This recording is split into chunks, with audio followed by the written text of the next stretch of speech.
What's up, you guys? I'm Jason Sharon. We're here at the 2023 King of the Hammers.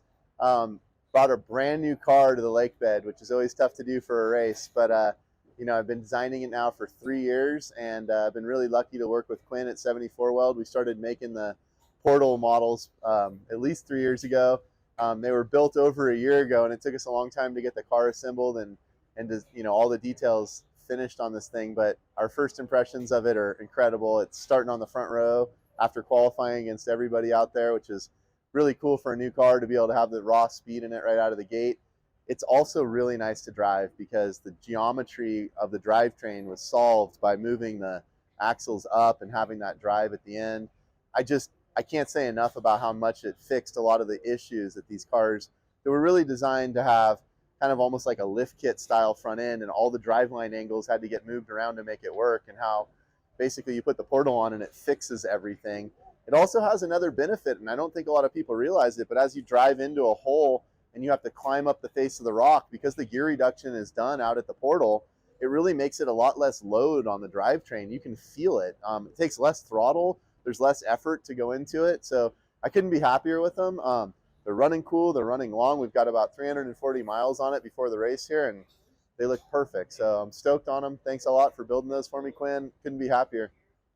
It looks amazing. The thing is totally rad. We completely cut the front of the car off. We cut the bottom of the car off. And we added a lot of new things that the car needed for a long time, and it was just time to get it done. So wanted to start in the front.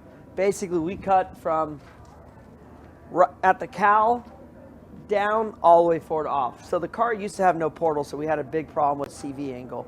The car used to have another 12 inches of basically of bottom of car, so it sat 12 inches higher, which made the thing super top heavy. It worked great in the desert. We never really had big problems, but turning and when you're in the rocks, it just never really was happy. So cut the front off, went to Triton Engineering, and basically bought their complete bulkhead.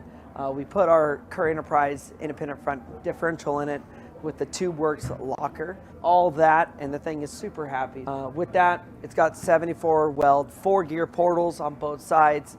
That's where all the angle, we got rid of all the angle on the CV. So at ride height, both side axles are basically level. It's the best for the axles. So now got a lot more up travel and down travel. And yeah, it is much, much happier. Here with two-time King of the Hammers winner, Lauren Healy. Lauren, you've run all kinds of cars over the years. You've wanted a solid axle car, you've wanted an independent car. A couple years ago, you decided to switch to portals. Tell us about the transition. Well, to say I believe in portals is probably the understatement of the century. I think I probably have bought more portals from you than maybe anybody else. So yes. we have 3 Ultra 4 cars now on portals. The independent car has them front and rear. Yeah. So we have the XLT Bronco that I think is the absolute most awesome thing out there to do to a Bronco, to a stock production Bronco. We have our 4600 Bronco, which we were very influential on for, you know, wanting to, this was something that we had to do to make the front end stronger, to give us the ground clearance, to give us the gear reduction, to give us all those awesome things with portals. And then I also have a set of your crawler portals sitting on my shelf right now. That's right. To build a rear steer buggy with. So I absolutely love your portals. I think they're amazing. I think there's so many benefits to it. Like I said, ground clearance, the gear reduction, lighter weight drivetrain. It's just an absolute awesome product. And it's very, very well used in our camp. Cool. Well, check them out. Root for Lauren. Good luck on Saturday, man. Thanks guys. We appreciate your support. You guys always take great care of us, and watch us do dumb stuff on portals. Fuck yeah. So I'm here with Josh Atterbury, new 4600 Bronco. Josh, I just kind of want your reaction. You've gotten a little bit of time in the car. I know you guys had some build issues. You overcame that. Super cool to see you out here. Now that you've had a chance to jump in it and drive, like, tell us your reaction. What do you think? So the Bronco in a base platform is absolutely amazing. They're great vehicles. They do great. But with the addition of, you know, the arms and the 74 Weld portals, it's insane. We can fit a 5-gallon bucket underneath the front diff, and I think that's probably the biggest driving change to me from our old car being a solid axle. Yeah. It's, you know, the front diff doesn't hit on anything. The front frame doesn't hit on anything, and it's amazing trying to get through that stuff. And the gear reduction in the portal is huge to making the front diff live in these things. It is the upgraded Dana diff, but with the addition of the portals, I think it's a bomb-proof setup. So I'm here with Sean Rance, driver of a new 4600 Bronco. Sean, you've got a couple hundred miles on the car now. Give us your thoughts. It's amazing. We just finished it 5 days ago, so probably got the shortest amount of run time on the car out here. We finished it up 1 a.m. Saturday morning, drove it straight out of the shop into the trailer and brought it here. Didn't even drive it around the block. I saw you stickered it here as well. Yep, stickered it here as well. We've had to finish up a few things on the lake bed, new car blues, but yep.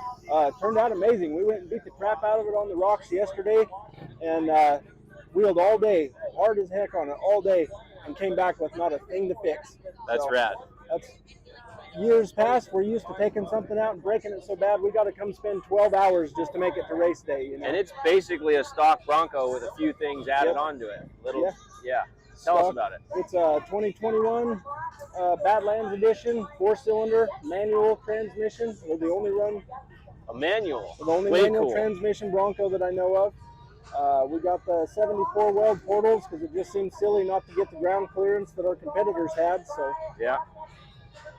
Cool, man. Well, good luck. Hope to see you on the podium. All right, thanks, guys.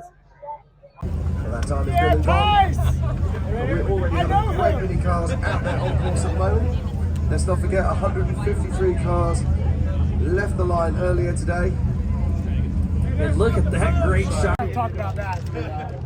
Lauren, can you tell me how the portals ran today? I mean, the portals are amazing all day. Like, there was absolutely it's such an advantage. Like, it keeps the ground clearance up and taking the load off the drivetrain when you're shock loading it. Like, they've been flawless. I'll keep back-to-back wins at King of the Hammers now on this truck with the same portals. Ran the whole season, competed for the championship. Like, all we've done is change the oil in these things. It's unreal. So, they're badass. And still looks like we've got another. Brad, how'd the portals hand up today? Portals ran great all day, no issues. So, I'm Bailey Cole. We're out here at King of the Hammers 2023. We just raced this Ford Performance Bronco, which has the 74 weld portals on the front. Man, it was a killer race. We kept shoving that front end into holes and everything and expecting something to break, and it just held together. It was pretty amazing. And honestly, way better on these cars than stock just because of that ground clearance we get. There was a handful of times that we would find this 2-3 foot rock and just be able to bounce right up over it. It's pretty impressive. See you guys out there. Thank you.